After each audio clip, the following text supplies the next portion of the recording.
Donde uno llega, te reclaman unidad, unidad, unidad. La oposición tiene que estar unida. Eso es lo que más te pide la gente. Pero han pasado tantos años y uno no ve esa tal unidad. Aunque yo no sé si lográndola pueda conseguir muchas cosas, pero si no es sincera, no es unidad. Todo proceso político a nivel global tiene un gobierno y una oposición, por lo menos cuando es democracia.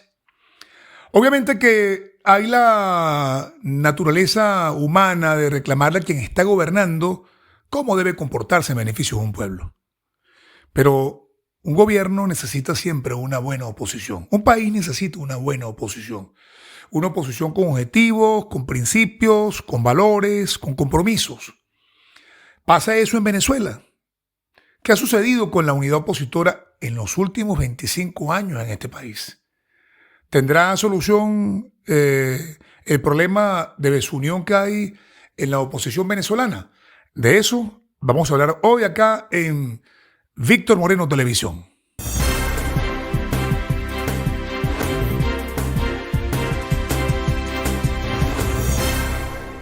Amigos, sean bienvenidos a Víctor Moreno Televisión. Este programa estamos tratando de hacerlo crecer con la compañía, con el apoyo, con el respaldo de ustedes. Por eso quiero pedirles que suscríbanse al canal, denle me gusta, activen la campanita, hagan toda esa cantidad de cosas que hay que hacer en YouTube para que este proyecto comunicacional crezca, vaya creciendo y pueda ser de utilidad para mucha gente dentro y fuera de nuestro país, porque hay temas que necesariamente las circunstancias obligan a que se toquen con mucho respeto, con mucha altura, con mucho nivel, pero hay que tocarlos. Mira, Venezuela ha estado envuelta a través del tiempo en un debate constante y permanente, sobre todo en los últimos años de la llamada revolución que comenzó el presidente Hugo Chávez en el año 1999, sobre el debate internacional y nacional en relación al daño que le ha generado al país una mala política gubernamental por parte de lo que se llama el socialismo del siglo XXI. De hecho, en muchos países del mundo, incluyendo los países latinoamericanos, cada vez que a un gobernante de izquierda se le trata de vincular con el socialismo del siglo XXI, trata de marcar diferencias del socialismo normal que se da en muchos países del globo terráqueo y no desean que sean comparados con el socialismo del siglo XXI. Esto quizá como consecuencia de una cantidad de resultados que ya todos conocemos y que no es nuestro interés agarrar y hacer leña del árbol caído o buscar suscriptores, insultando aquí la gente, ofendiendo aquí la gente para que vean este canal. No, yo de verdad que eso no lo deseo. Yo quisiera que pudiéramos utilizar este medio para que podamos plasmar reflexiones sanas, reflexiones profundas, intensas, que se sienten no solamente en la sociedad venezolana, sino en la sociedad latinoamericana e inclusive en la sociedad hispanoamericana, porque tengo que incluir a España dentro de estas reflexiones. Digo esto porque generalmente nos concentramos en los errores que se cometen en el gobierno. Yo veo muchos programas de YouTube, yo soy seguidor de muchos youtubers muy conocidos por lo demás, que en sus programas insultan, ofenden y escandalizan, quizás con la finalidad de buscar seguidores. Y hay nichos que pueden servir para que la gente cultive muchas suscripciones y conviertan esto en un negocio. Pues yo también quisiera convertirlo en un negocio, pero nunca doblegando los principios y los valores que me enseñaron como periodista, que es a buscar la verdad, pero con respeto, con altura, con nivel. Y esto lo digo, porque cuando criticamos una mala gestión gubernamental y criticamos las consecuencias de los errores que se han cometido en los últimos años en Venezuela, también tenemos que valorar la contraparte que está haciendo la oposición. ¿Qué ha hecho la oposición para evitar que muchos de los males que hoy nos afectan sigan presentes en el día a día de los venezolanos? Yo reflexionaba en días pasados en mi programa de radio sobre el tema de los problemas que viene arrastrando la oposición desde hace muchos años.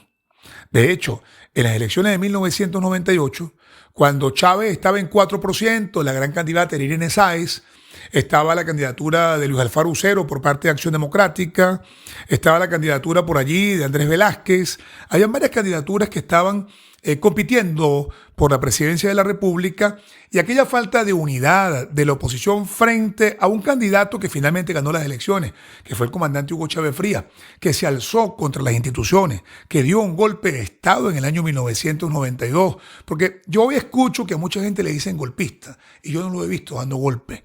Aquí el gran golpista fue Hugo Chávez Frías, que dio un golpe de febrero, un golpe de Estado el 4 de febrero de 1992, que lo ha reivindicado como una lucha revolucionaria, como una lucha de una generación. Bueno, yo respeto la opinión de cada quien sobre esos particulares, pero lo cierto del caso es que hubo un golpe de Estado en 1992. Chávez, al fracasar en este intento de golpe de Estado, en donde se dice, muchos expertos afirman que el objetivo era asesinar al presidente de ese entonces, Carlos Andrés Pérez, transcurrieron los años y Chávez sale de la cárcel. Por cierto, a Caldera le echan la culpa de un hecho que tiene las manos metidas todo el mundo en ese caldo, pero paga el gran Rafael Caldera porque él es el presidente de la República, de haberle dado libertad a Hugo Chávez, tenía que dársela porque él no estaba sentenciado. Y ya todos los militares que estuvieron vinculados a ese golpe estaban en libertad y faltaba Hugo Chávez y se cumplió con reclamos de muchas figuras que cuando quiera se las nombro, que reclamaban que liberaran a Hugo Chávez Frías, hoy muchos de ellos exiliados de Venezuela, perseguidos por el chavismo, que en ese momento se daban golpes en el pecho para que liberaran a Hugo Chávez. Cuando se acerca el año 1998, se notaba el desgaste de los partidos políticos tradicionales. Emergió una figura como Enrique Salas Romer, que venía del sector privado, un gobernador exitoso en el estado Carabobo, un representante digno de la descentralización. Cuando Enrique era gobernador del estado Carabobo, el desarrollo, el progreso, el bienestar que se veía en Carabobo era algo realmente envidiable. Era realmente envidiable.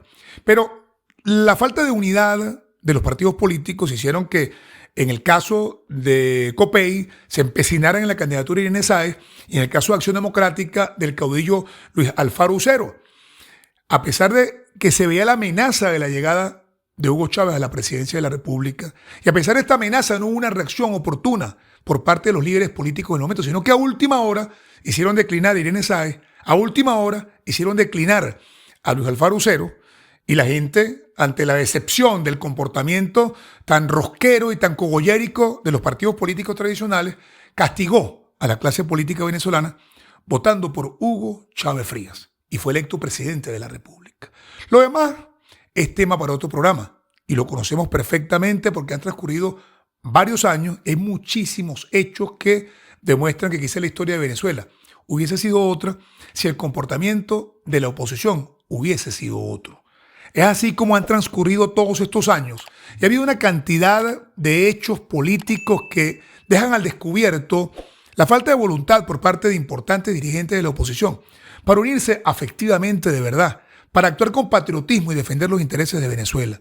Una de las grandes debilidades que ha habido en este país es las diferencias que existen dentro de la oposición. Y este que está aquí las conoce perfectamente. Y de hecho he reclamado a muchos de mis amigos que son dirigentes importantes de la oposición que actúen de una manera más desprendida, donde no prevalezcan los intereses personales, los odios particulares, las ambiciones, aquella concepción de que son predestinados por la providencia para ser las estrellas de la política venezolana.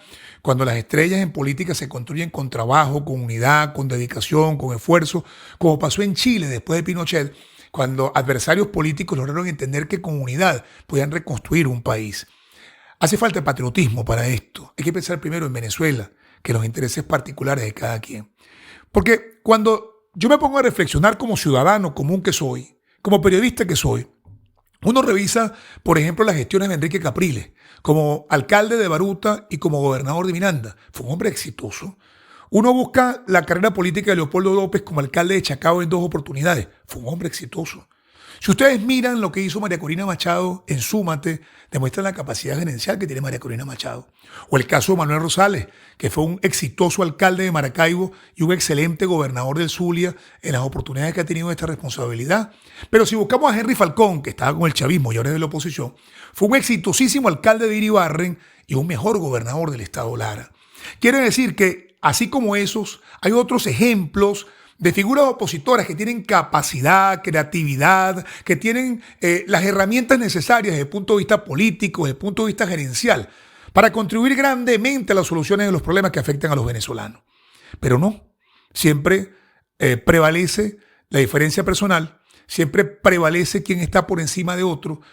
Quizá ante las redes sociales no dicen absolutamente nada, pero quienes hurgamos un poco en la vida interna de la oposición, vemos cómo en más de una oportunidad le hacen más daño a dirigentes opositores que a quienes están enfrentando, que es la gente que está en el oficialismo.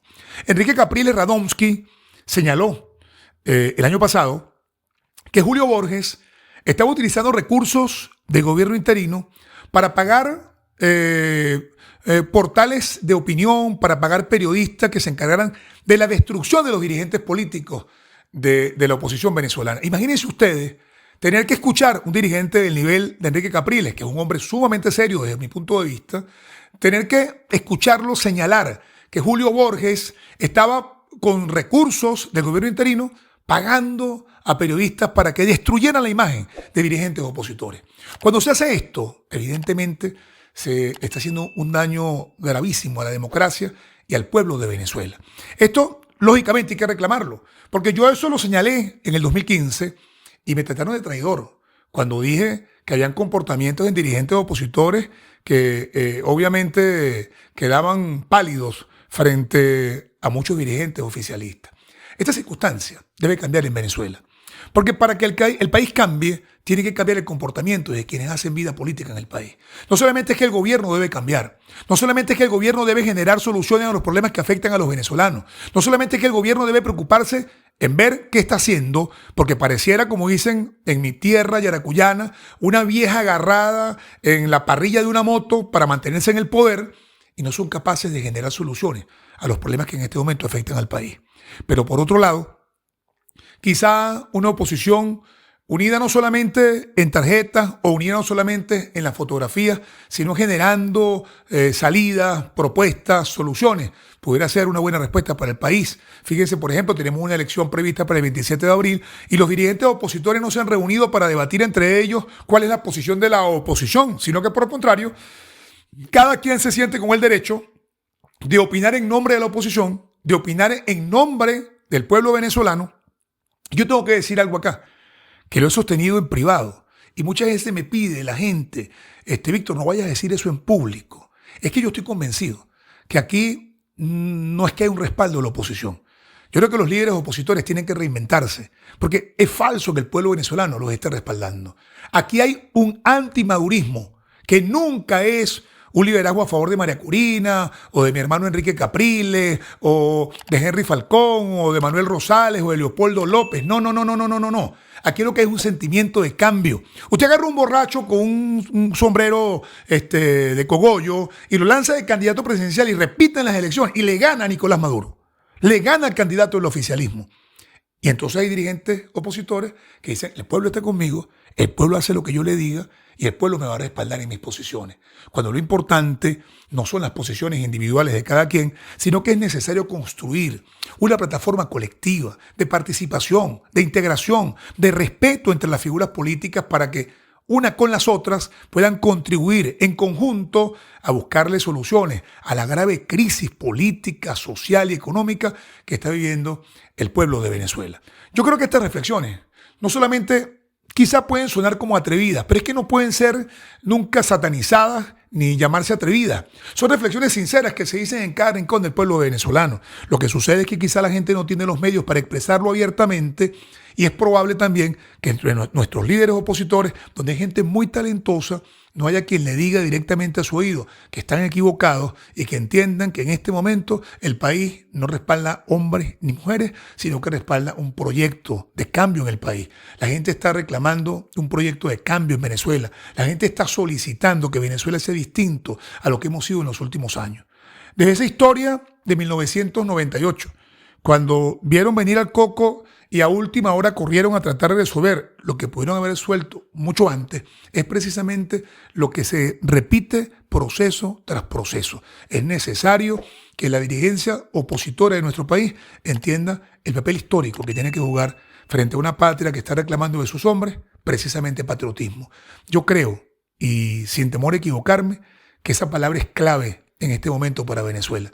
Si no se actúa con patriotismo, esté usted en el gobierno o si usted ve la oposición, creo que es un alto precio el que le están haciendo pagar al pueblo venezolano. Venezuela merece ser diferente y la única manera de que sea diferente es que quienes protagonicen el hecho político puedan comportarse de una forma diferente.